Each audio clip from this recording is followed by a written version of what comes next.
Hi, I'm Tia. Welcome back to my channel.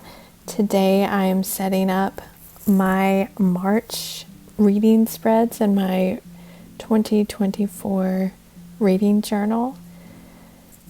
This month I decided to go with a green floral theme in my journal.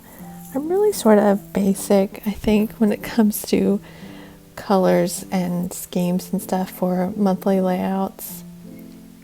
I don't know why, but every time it's February, I think I need to use pink or red. And every time it's March, I feel like I need to use green. So here we are. I pulled out all of the green papers, stickers, washi tape that I had on hand, or anything that sort of coordinated with green, and tried to put it all together here on these few pages. So if you have watched my setup videos before, you have already heard me mention what kind of journal I use, but just in case you haven't, I am using an Archer and Olive B5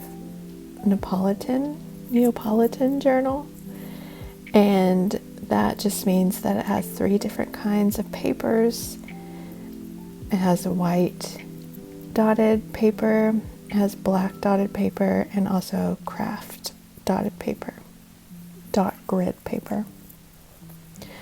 I was a little bit worried about whether or not I would end up liking this type of journal, but I actually really love it. I love the size. I love how big it is.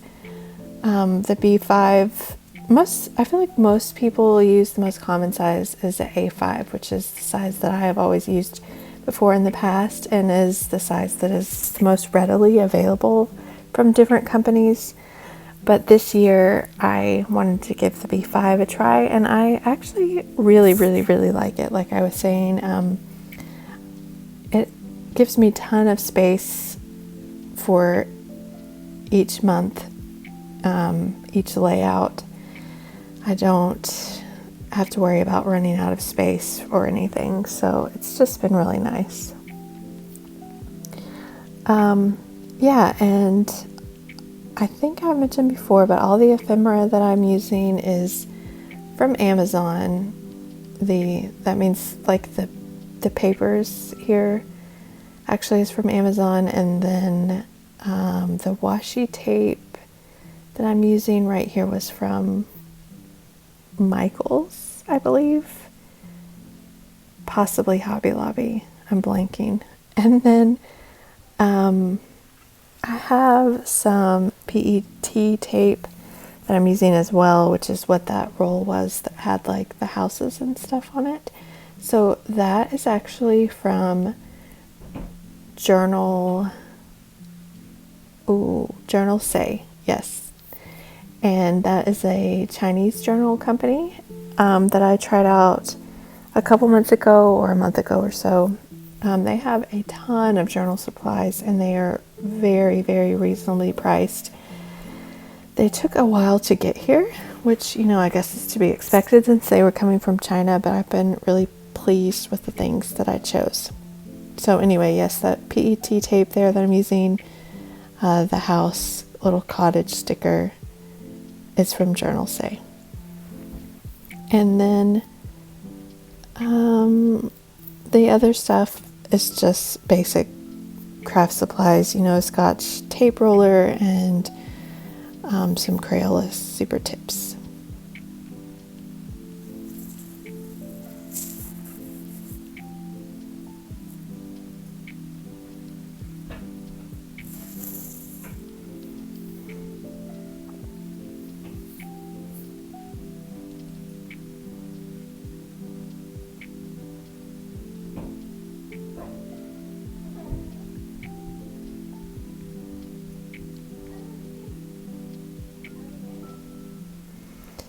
I feel like the colors of my papers are not showing up quite the same as they are in real life.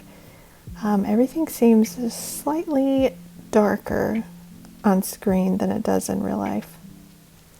So I found myself being really nitpicky and finicky during the setup. So you'll see here that I just decided to do this March title over because I wasn't happy with it when I was doing it in real life, but looking at it now on the screen, I feel like they look pretty much exactly the same.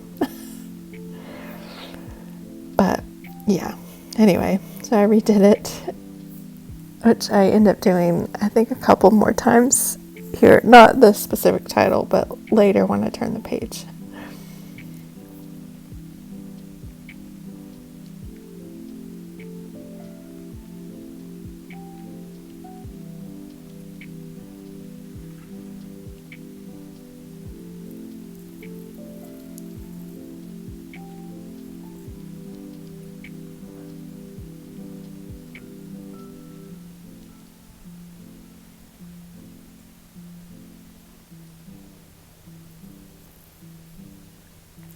So in March, I am participating in 2 readathons, and when I get done setting up these first 2 pages, which is just, as you see, the intro page that says March that I do every month, and a book record on the opposite page of everything that I read during the month, I am going to set up pages for the readathons that I am participating in.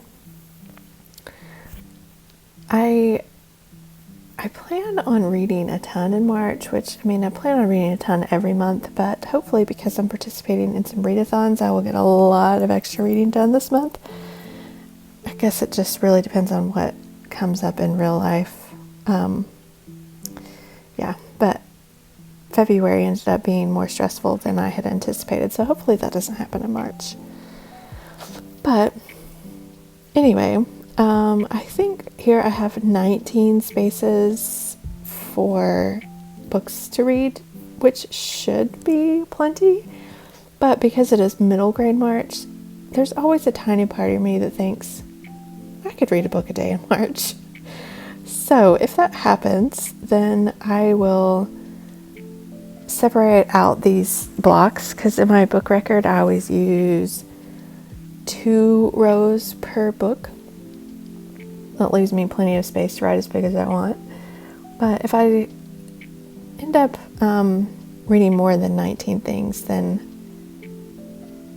I will separate these out so that then I can have, over 30 spaces here. So this right here that I'm cutting out is another roll of PET tape, and this one is actually from the washi tape shop.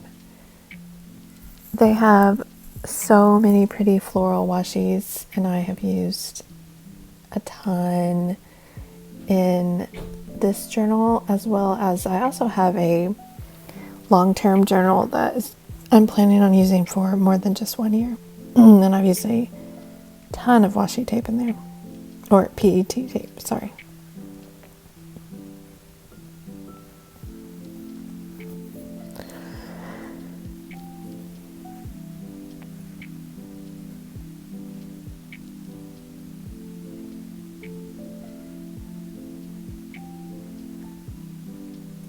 Okay, so these are the pages over here that I'm using to set up the readathons that I am planning to participate in. And those readathons are Middle Grade March and March Mystery Madness. I do have 2 separate videos out on those 2 readathons talking about what I plan on reading for the month for the readathons and all the prompts. But here I've already set up pages in pencil, so I've left spots for all of the prompts, and I plan on filling them in with the book covers as I fulfill each prompt. And at the bottom I have written out my TBR with more books than is necessary, but I like to give myself possibilities. More than one thing to choose from, I guess. So after I decided on the readathons I was going to participate in, I ended up hearing about some other readathons which had slipped my mind. Those were March of the Mammoths and the Irish Readathon, which, I've always known about. I don't know. I wasn't thinking this month, I guess. And I don't know if I would have space to squeeze in an 800-page book, but I would really like to do that. I wonder if I have a middle grade book that's over 800 pages. I need to check and see. And for the Irish readathon, I'm not sure if I actually have any Irish books, but actually, I think I have at least one that's set in Ireland. How much reading can one person do in 1 month?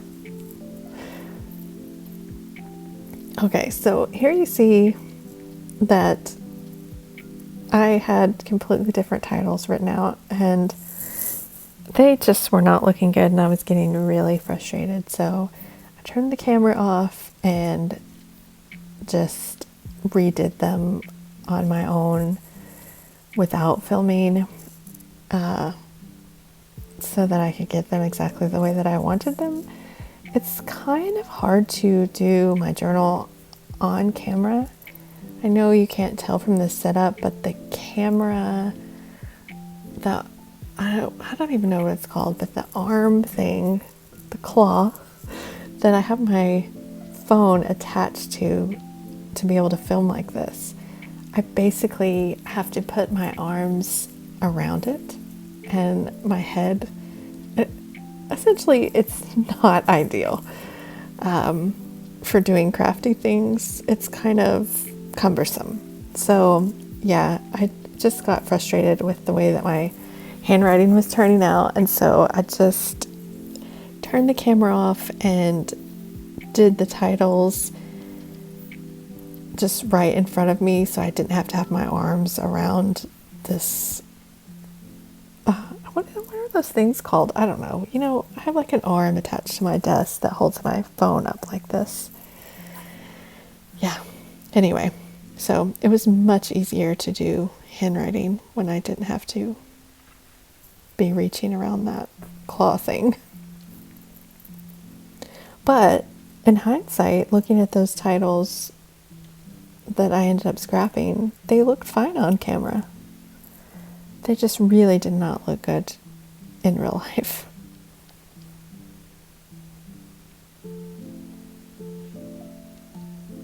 So yeah, I am filling in my TBR down here on the March Mystery Madness page.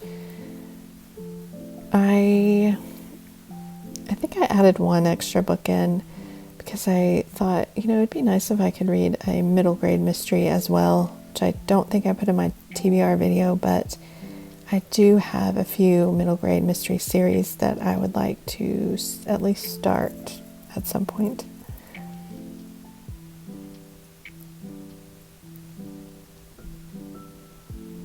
And so this PET tape, you basically, you cut out the clusters of flowers, and I put them around the edges and they hang off, and then I just clip off that excess, and it's very convenient because then you can just use the excess to go on to, the opposite page or whatever, on the opposite edge of the opposite page, if that makes any sense at all. Of course, you can use the PET tape however you like. That's just the way that I've found has been working for me. This particular roll has a ton of butterflies on it that I trimmed a ton off, and I'm going to use them all here in a second to fill in all the extra gaps. I sometimes have a tendency to not know when to stop decorating. I always tell myself, okay, sometimes you can put too many stickers down to you. And I think, no, look at all this empty space. So I just keep adding stickers, and I hope, like right now there's a ton of empty space because I don't have the book covers in there. So hopefully when I do add the book covers in, throughout the month, it doesn't become overwhelming with all of the stickers that I added in before I even started reading.